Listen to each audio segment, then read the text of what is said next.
How to fix blurry fonts not appearing clear in Windows 11.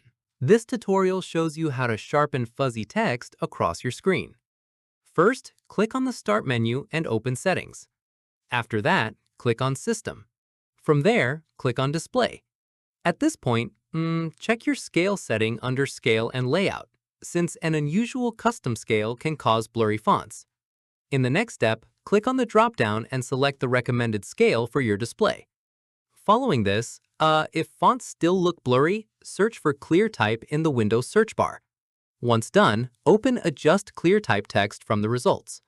From here, make sure the checkbox to enable ClearType is checked, then click Next.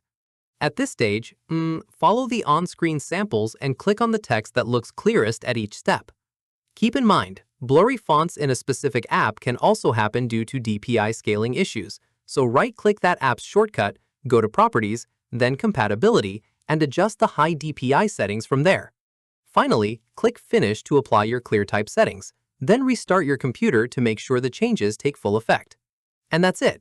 If this guide helped you fix blurry fonts in Windows 11, give it a like, subscribe for more Windows tutorials, and tap the bell icon for updates. See you in the next one.